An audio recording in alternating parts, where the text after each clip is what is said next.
The space station called Harmony's Edge floated in the darkness between stars. It was a place where many species worked together. Scientists, doctors, and researchers from different worlds came here to study and learn. The station was large and busy, with hallways that curved like the inside of a great shell. Was a human woman who worked on this station. She was 34 years old with kind eyes and a gentle voice. Her job was to study how different alien species behaved. She wrote reports and took notes. She watched and learned, but more than anything was patient. She could sit for hours without speaking, just observing. The other species found this strange. Humans, they thought, were usually loud and emotional, but was different. One morning, the station received a message that changed everything. A colony transport ship had been destroyed in an accident. There were few survivors. Among them were 3 young cubs who had lost their families. They were a reptilian species. They had green scales, long tails, and golden eyes. They were known across the galaxy for being strict and formal. Parents did not hug their children or tell them they loved them. They believed that distance made children strong. Affection, they said, created weakness. Commander was the highest ranking on the station. He was tall and serious, with dark green scales and a voice like thunder. When he learned that the cubs were coming, he prepared a room for them. He made sure they had food and water and blankets, but he did not plan to comfort them. That was not the way. The cubs arrived on a small rescue shuttle. Their names were Riss, and Riss was the oldest at 8 cycles old. She had light green scales and eyes that looked at everything with suspicion. Was 6 cycles old, a boy with a nervous habit of tapping his tail on the floor. Was the youngest, only 4 cycles old. She was small enough to fit in a human's arms, with scales that were almost yellow and a face that showed every emotion she felt. When they stepped onto the station, they did not speak. They did not cry. They simply stood there holding each other's claws, their golden eyes empty and lost. Commander greeted them formally. He told them they were safe now. He told them they would be cared for according to tradition. The cubs did not respond. They only stared at the floor. Days passed. The cubs refused to eat more than a few bites. They did not play. They did not explore their room. When caretakers came to check on them, the cubs would flinch and back away. It was as if they expected to be hurt. The station's doctor, a human man named, grew worried. He checked their health and found nothing physically wrong, but he could see that their spirits were broken. They need more than food and shelter, told Commander. They need connection. Did not understand. They have everything they need. They will adjust in time. Shook his head but said nothing more. He knew the way was different from the human way. He could not force them to change. It was who suggested bringing in. Was and species with 4 arms and large compound eyes. They were a researcher who studied mammalian behavior, and they had watched work for months. The human female has unusual patience, said in their clicking voice. Perhaps she can document the cubs' behavioral patterns. It would be useful for my research. Commander agreed, though he saw no point in it. The cubs were. What could a human possibly understand about them? Received her assignment and went to the cubs' quarters that same evening. She pressed the door chime and waited. There was no answer. She pressed it again, then slowly opened the door. The room was dim. The 3 cubs sat in the corner, pressed against each other in a pile. When they saw, they tensed. Riss pushed her siblings behind her, baring her small teeth. Did not step closer. She simply sat down on the floor, several meters away from them. "Hello," she said softly. "My name is, I am not here to bother you. I just thought I would sit here for a while if that is okay." The cubs watched her with wide, suspicious eyes. Did not try to talk to them again. She pulled out a small data pad and began reading. Every few minutes, she would glance at them and smile gently, then return to her reading. An hour passed. The cubs did not move, but noticed that their bodies had relaxed a little. Riss was no longer baring her teeth, had stopped tapping his tail. Eyes kept moving between and her siblings, curious despite her fear. When left that night, she said only, "Goodbye, little ones. I will come back tomorrow." And she did. Every evening came to their room. She never forced them to speak or eat or play. She simply sat with them. Sometimes she read. Sometimes she worked on her reports. Sometimes she hummed old songs that her grandmother had taught her, melodies from a country called Korea on a planet called Earth. Watched through the observation cameras and took notes. The human does nothing, they recorded.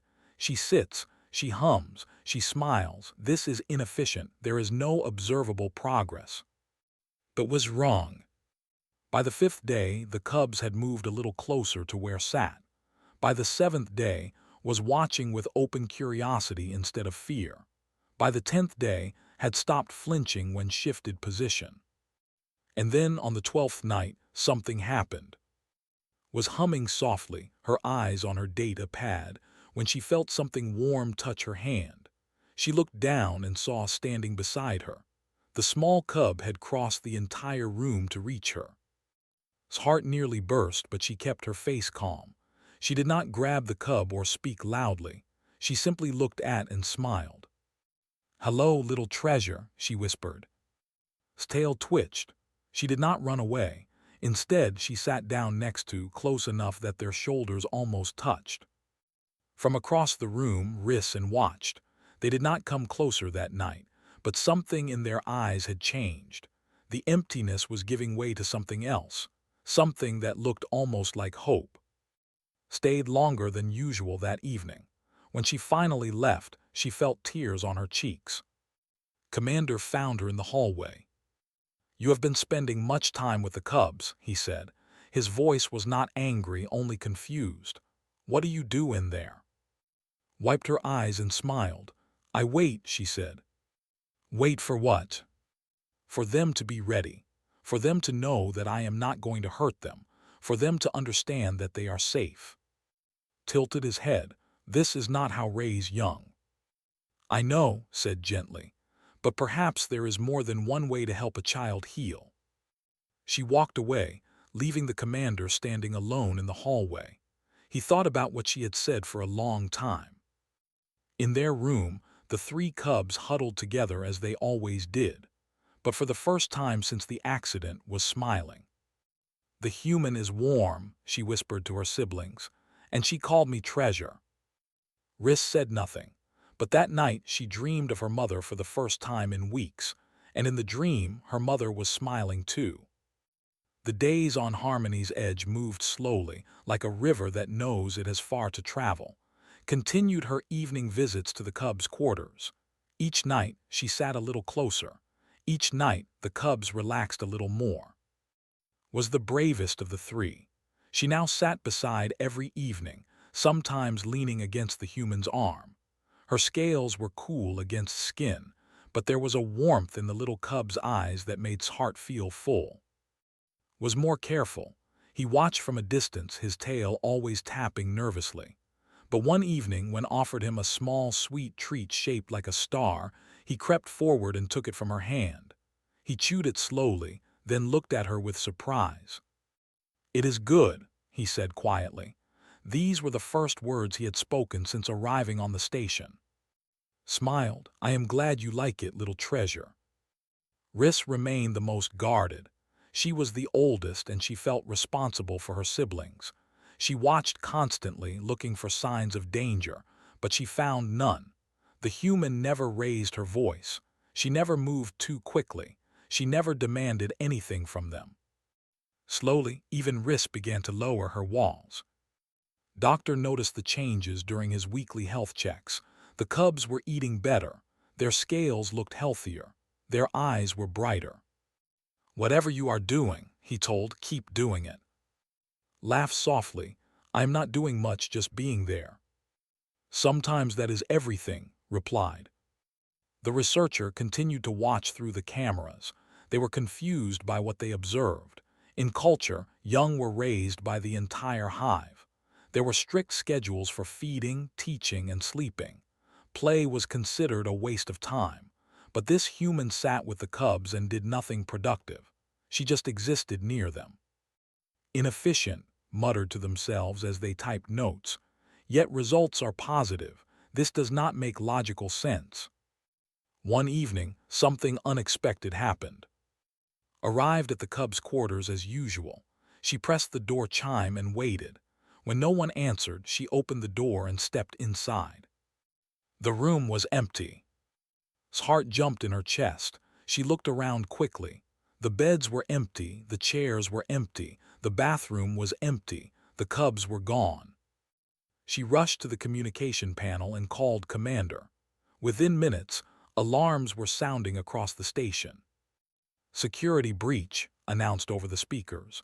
"3 cubs are missing. All personnel begin search immediately." The station became a hive of activity. Crew members searched every room, every corridor, every storage area. Sent teams into the maintenance tunnels, worried that the cubs had wandered into dangerous sections of the station, where power conduits hummed with deadly energy. Watched the chaos from their research station. "This is unexpected," they recorded in their notes. "The cubs showed no signs of wanting to escape. Perhaps they were taken, or perhaps they are lost." Dr. found standing in the middle of the cubs' quarters, staring at the room. He said gently, "The search teams are looking everywhere. We will find them." But did not look worried anymore. She was staring at the corner of the room where the cubs usually slept. There was a large pile of blankets there, several heavy thermal covers stacked on top of each other. The pile looked larger than usual. And it was moving, just slightly, just enough for her to notice. A small smile spread across her face. She said quietly, "I think I know where they are." She walked slowly toward the blanket pile. She put her hands on her hips and spoke in a loud, dramatic voice. "Oh no, where could my little treasures be? I have looked everywhere. I have lost them forever." From under the blankets came a small, muffled sound. It might have been a giggle. Gasped loudly, "Wait, what was that? Did I hear something?" Another giggle, slightly louder this time. Began walking around the blanket pile, tapping her chin as if she was thinking very hard. Could they be under the bed? No, I already looked there. Could they be in the bathroom? No, that was empty too. She paused right next to the blanket pile. Could they possibly be under these blankets? 3 sets of giggles erupted from under the covers. Reached down and pulled back the blankets with a grand gesture. I found HYTRESURES.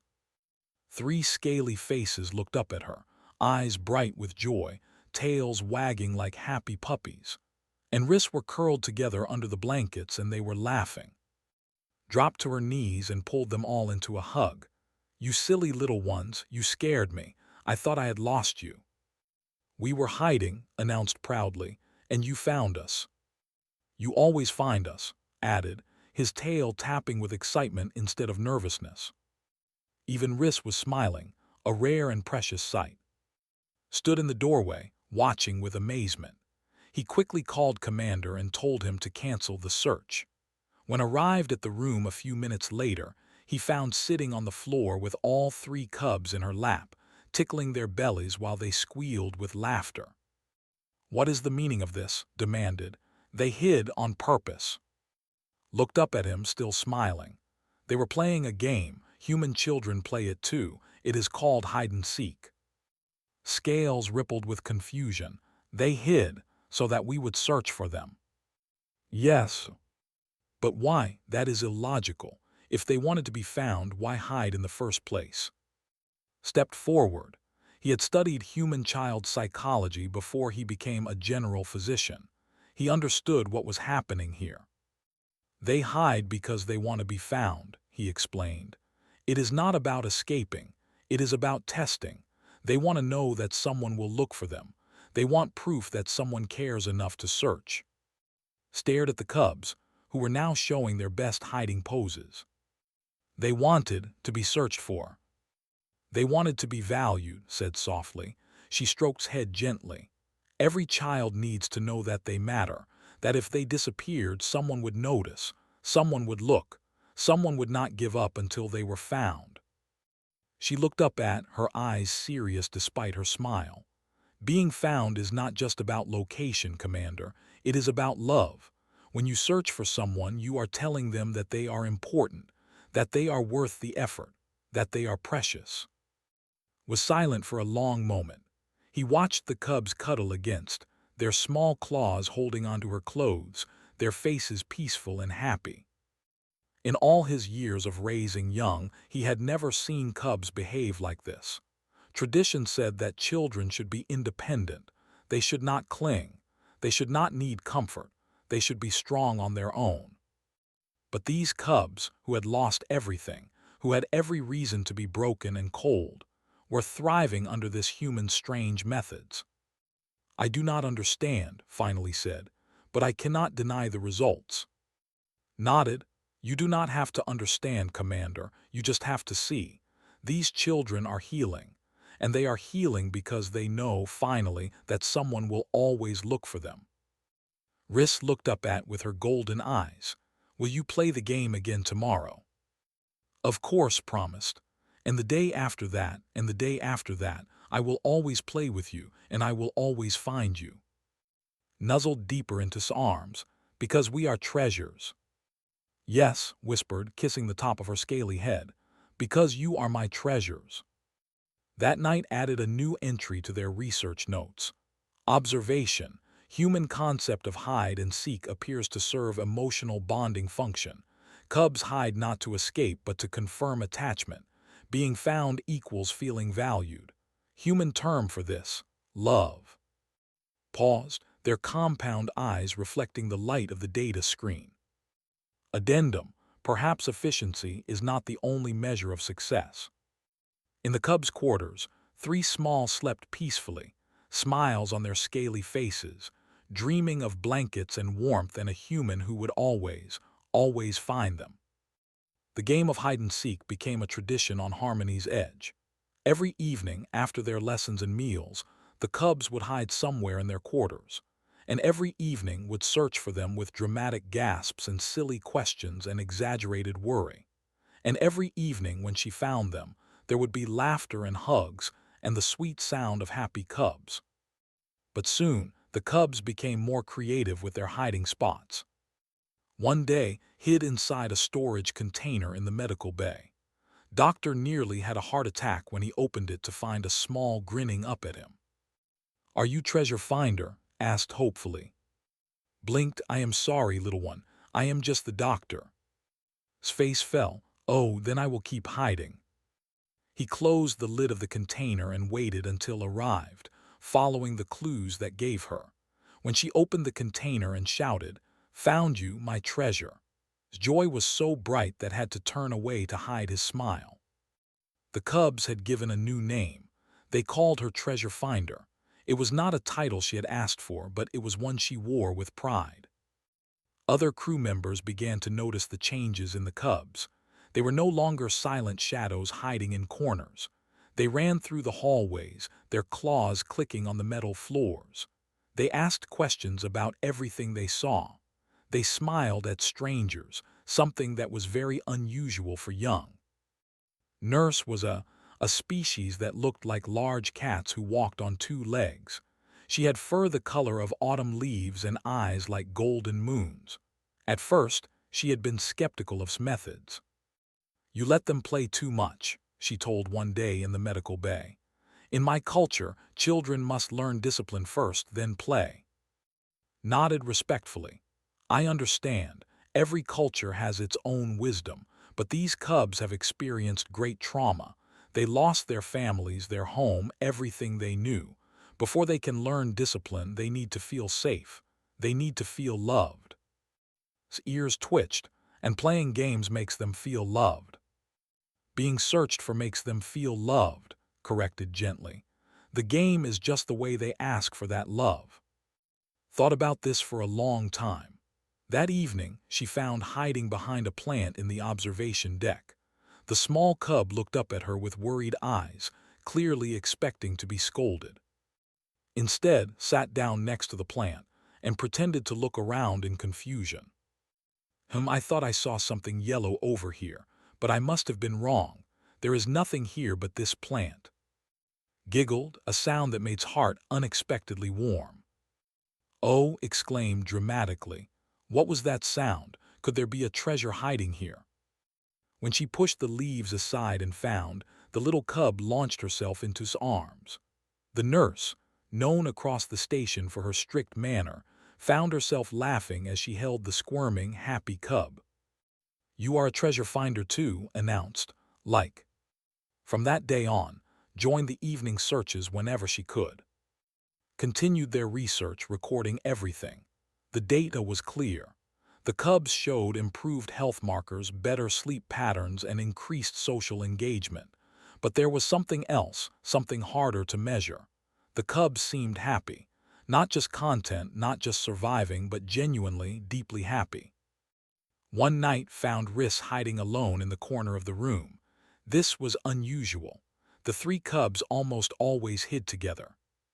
Found you treasure, said softly, sitting down beside the oldest cub. Riss did not smile like she usually did. She stared at the floor, her tail still against the ground.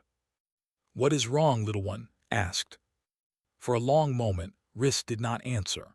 Then, in a voice barely louder than a whisper, she asked a question that broke's heart. Why do you call us treasures?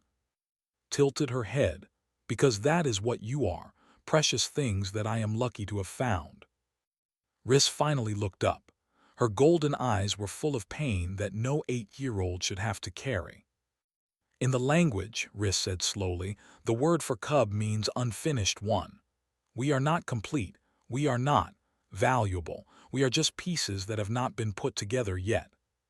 Felt tears forming in her eyes. Is that what you were taught? Riss nodded. My father said that children are burdens until they become adults. He said that love makes us weak.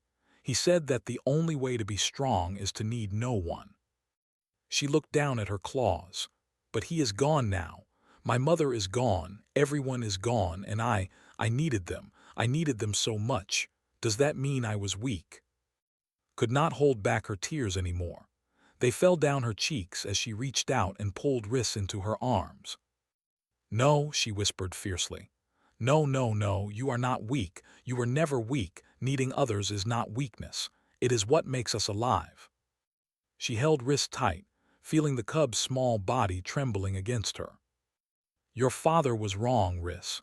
Love does not make us weak. It makes us strong. It gives us something to fight for. It gives us reasons to keep going when everything else is dark. Riss was crying now, small sounds escaping her throat, tears she had been holding back for months finally breaking free. I miss them, she sobbed. I miss them so much. I know, said, rocking her gently. I know you do, and that is okay. Missing someone means you loved them, and love is never, ever something to be ashamed of. They sat together for a long time, the human woman and the cub, holding each other in the dim light of the room. When Riss finally stopped crying, she looked up with red-rimmed eyes. I am an unfinished one, she said. What am I in your language? Smiled through her own tears. In my language, you are a treasure, something precious and rare, something to be protected and cherished and loved. She wiped Riss's face gently. You were never incomplete, Riss. You were always whole. You just needed someone to see it. That night, all three cubs slept in quarters. They curled around her like she was the sun and they were planets in orbit, held onto her left arm, pressed against her back. And Riss, the oldest, the most guarded, lay with her head on shoulder. For the first time since the accident, Riss slept without nightmares. Commander observed from a distance. He had been raised the way. He had been taught that children should be independent, that affection created weakness, that discipline was more important than comfort. But watching these three orphaned cubs flourish under a human's care, he began to question everything he had learned. Approached him in the corridor. Commander, my research data is complete. The results are unexpected. Tell me, said. The cubs are thriving. Every measurable indicator shows improvement. Their recovery is far beyond what standard protocols would predict. paused, their antennae twitching. "I believe we have been measuring the wrong things." Stared at the closed door of quarters. "Perhaps we have been measuring the wrong things for a very long time." He walked away slowly, lost in thought, wondering if it was too late to learn new ways of seeing the world. Inside the room, surrounded by sleeping cubs, smiled in her sleep. She had never planned to become a mother, but sometimes she was learning, treasures find you when you least expect them. The message arrived on a cold morning, 3 months after the cubs first came to Harmony's Edge. It was sent on an official government channel, marked with the seal of the High Council. Commander read it 3 times before he fully understood what it meant. Someone was coming for the children. His name was High Curator, and he was one of the most powerful officials in the government. His job was to oversee the raising of all young, especially orphans. He decided where they would live, how they would be trained, and who would care for them. When learned that 3 cubs were being raised by a human on a foreign space station, he was furious. This was not the way. This was not acceptable. He boarded a fast ship and traveled across the stars to see for himself. Did not know about the message. She spent her days as she always did, working in the research labs, visiting the cubs, playing their games of hide-and-seek. The cubs were growing stronger every day. Their scales were bright and healthy. Their eyes were full of light. They laughed often and cried rarely. But shadows were coming. Ship arrived at the station 5 days later. He was tall and thin, with scales so dark they looked almost black. His eyes were cold, like stones at the bottom of a frozen river. When he walked through the hallways of Harmony's Edge, everyone moved out of his way. Commander met him at the docking bay. "High Curator," said with a formal bow, "welcome to Harmony's Edge." Did not return the greeting. "Take me to the cubs." They walked to the children's quarters in silence. When they arrived, stood in the doorway and watched. Was sitting on the floor with all 3 cubs. She was teaching them a human clapping game, a silly song with hand movements that made them giggle, kept getting the movements wrong and laughing at herself. Was concentrating very hard, his tongue sticking out slightly. Even Riss was smiling, her claws clapping in rhythm. Watched for several minutes. His expression grew darker with each passing moment. Finally he spoke. "This is what you call raising young." Everyone froze. The cubs turned to look at the stranger in the doorway. When they saw his cold eyes and stern face, they immediately moved closer to. Stood up slowly, placing herself between the cubs and the newcomer. "You must be High Curator," she said. Her voice was calm, but her heart was beating fast. "I am the children's caretaker." "You are a human," said, as if this was an insult. "You have no right to care for cubs." "I have done my best to help them heal," replied. "They arrived here broken and afraid. Now they are happy and healthy." Walked into the room, his eyes scanning every detail. He saw the colorful blankets the cubs used for hiding. He saw the drawings they had made, pictures of with big smiles. He saw the evidence of play and laughter and love everywhere he looked. His lip curled in disgust. "You have made them soft," he said. "They cling to you like infants, they play like animals, they show attachment and emotion. This is not the way." "Perhaps the way needs to change," said quietly. His eyes flashed with anger. "You dare to lecture me about culture, you, a human who knows nothing of our traditions." "I know that these children were dying inside when they came here," replied. "I know that doctors and caretakers could not reach them, and I know that now they are alive again in every way that matters." Stepped closer. The cubs pressed against legs, trembling. "I am taking them with me," he announced. "There is a training facility on the proper caregivers will teach them proper ways. They will learn discipline. They will learn strength. They will forget this nonsense about treasures and games." "No," the word came from Riss. Everyone turned to look at the oldest cub. She was shaking, but her eyes were fierce. "No," she said again, "we will not go with you." scales rippled with surprise and anger. "You do not have a choice, cub. I am the High Curator. My word is law." "You are a stranger," Riss shot back. "You did not come when our parents died. You did not come when we were scared and alone. You do not know our names. You have never played with us or read to us or held us when we cried." She moved to stand in front of, protecting her the way had always protected them. "Is our treasure finder. She is the one who cares for us, and we will not leave her." His face twisted with rage. "This is exactly what I was afraid of. She has contaminated you with human weakness. Commander, I order you to remove these cubs immediately." Hesitated. He looked at the cubs, huddled together, holding onto his clothes with their small claws. He looked at, standing firm despite her fear, and he thought about everything he had seen over the past 3 months. "High Curator," he said slowly, "perhaps we should discuss this further. The cubs are clearly upset. A formal hearing might be more appropriate." Glared at him. "You dare to question my authority?" "I dare to follow proper procedure," replied. "Galactic law states that any decision affecting the welfare of minors must be reviewed by a formal council. I will arrange a hearing for tomorrow." For a long moment said nothing. Then he turned and walked toward the door. "Tomorrow then," he said, "but the result will be the same. These cubs belong to the people, and they will come home." He left the room. The door closed behind him with a heavy sound. Dropped to her knees and gathered the cubs in her arms. They were crying, all 3 of them, tears streaming down their scaly faces. "I do not want to go," sobbed. "Please do not let him take us." "You are our family now," said, his voice breaking. "We want to stay with you." Riss said nothing. She just held onto as tight as she could, as if she was afraid that letting go would mean losing everything.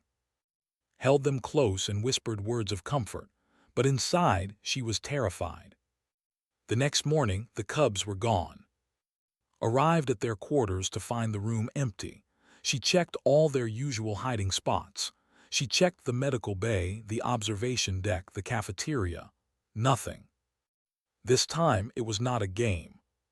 Security teams searched the station for hours, waited impatiently, calling the cubs' disappearance proof of their instability.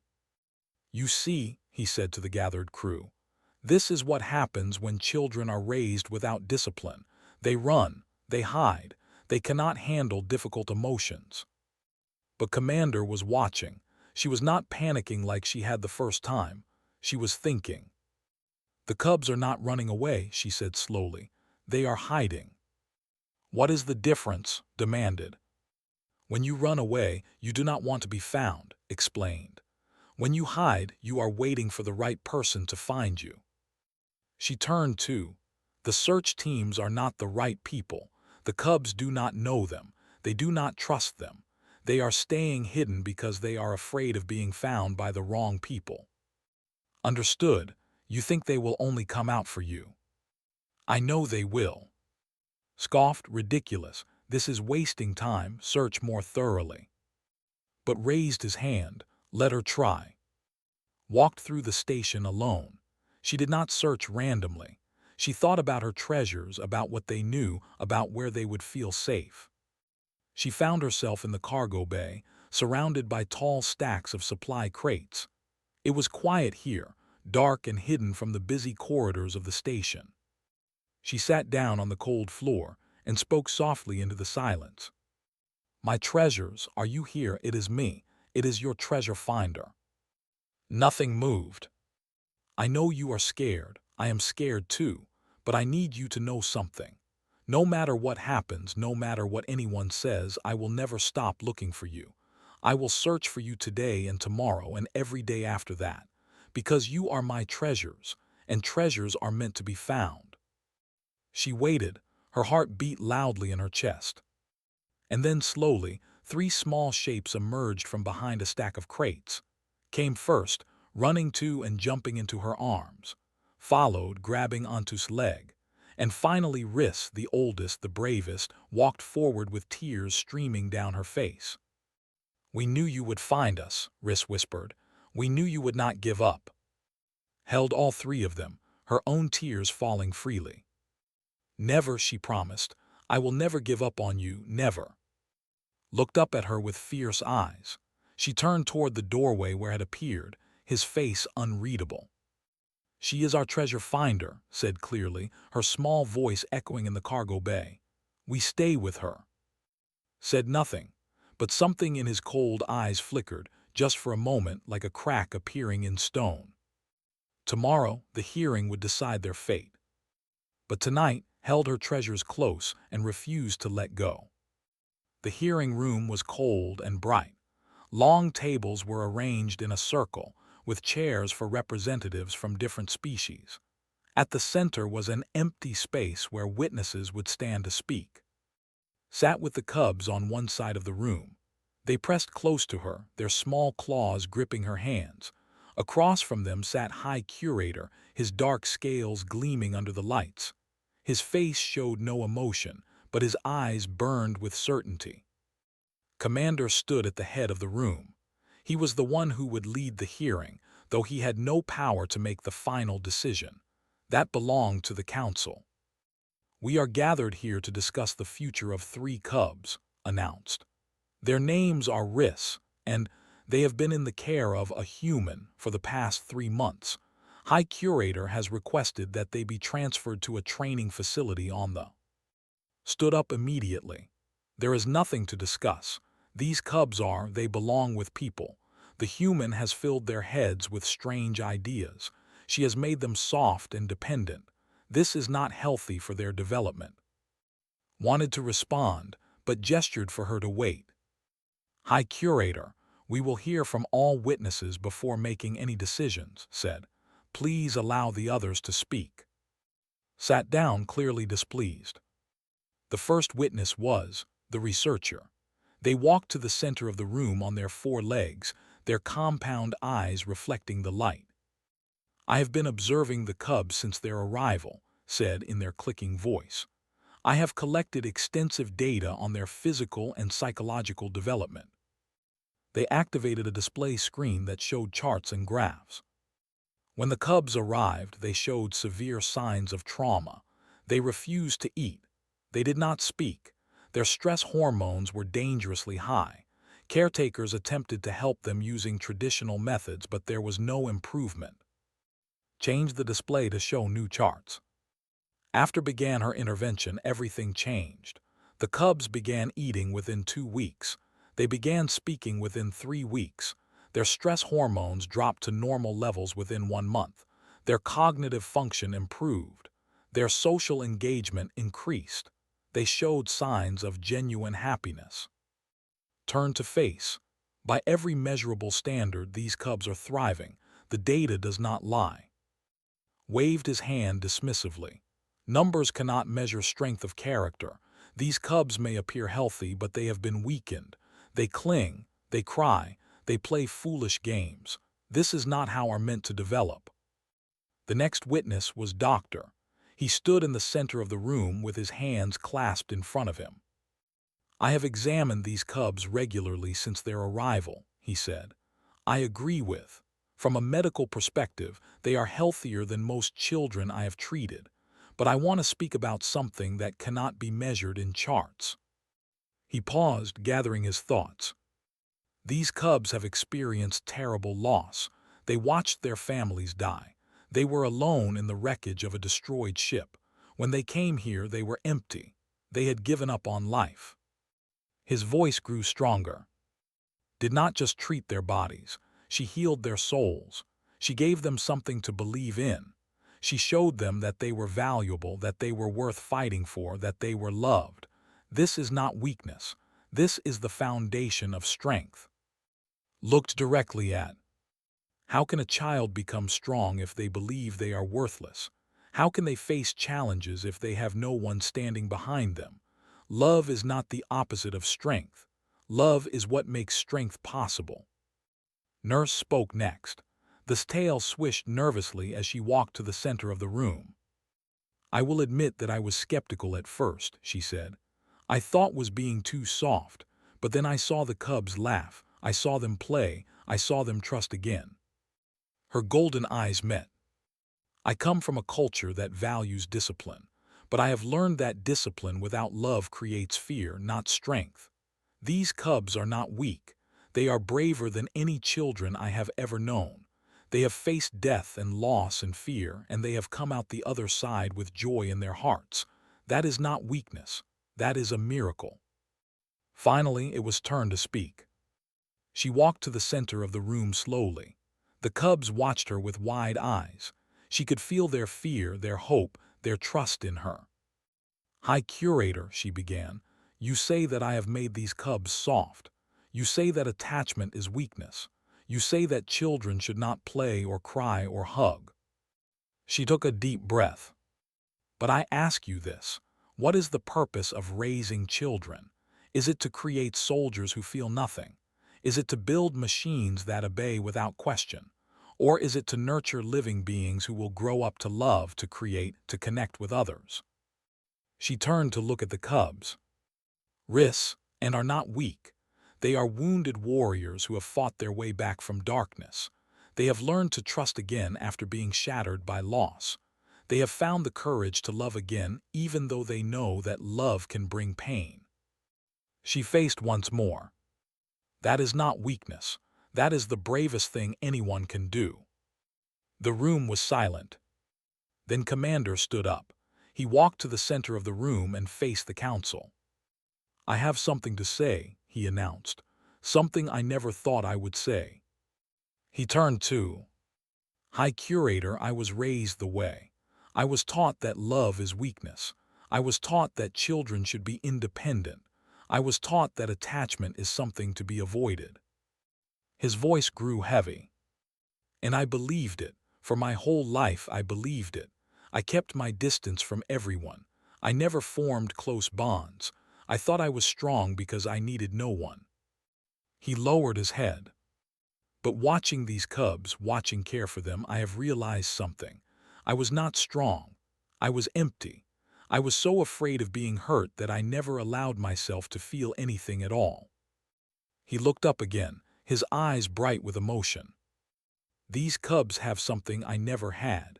They have someone who loves them, someone who will search for them no matter how well they hide, someone who calls them treasures." He turned to face the council. "I do not claim to understand human methods, but I can see the results. These cubs are not broken.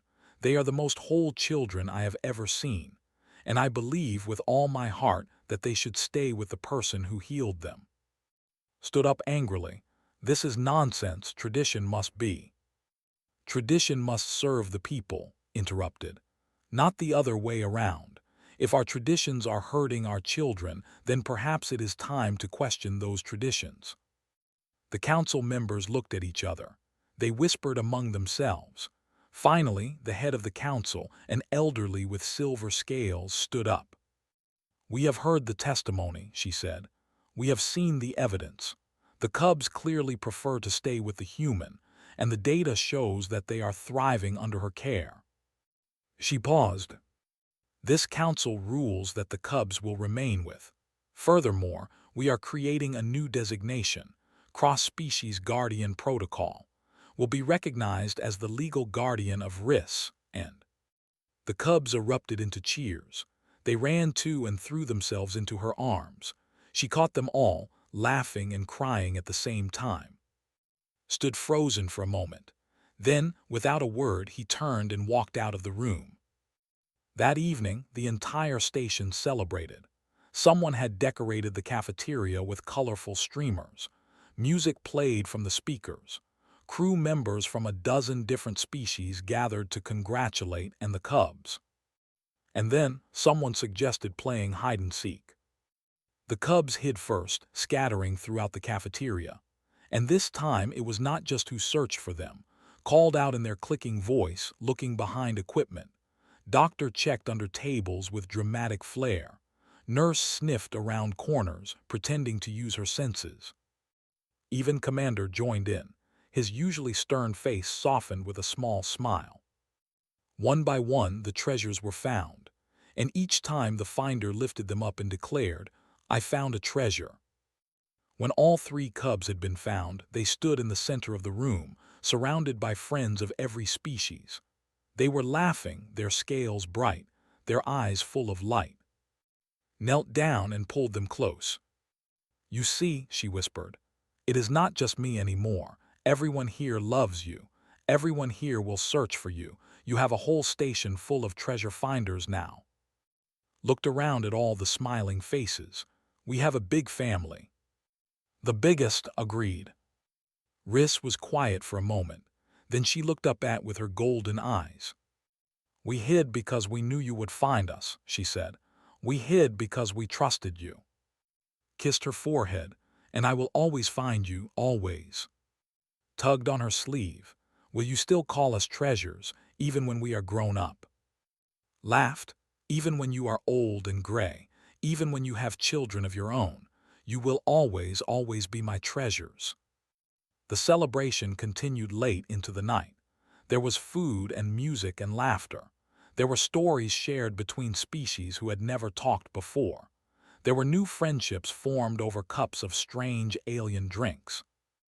And in the middle of it all, three cubs played with their human mother, proving to the galaxy that love was the strongest force in the universe. That to be searched for is to be valued. That to be found is to be loved. And that sometimes the smallest beings teach the greatest lessons of all.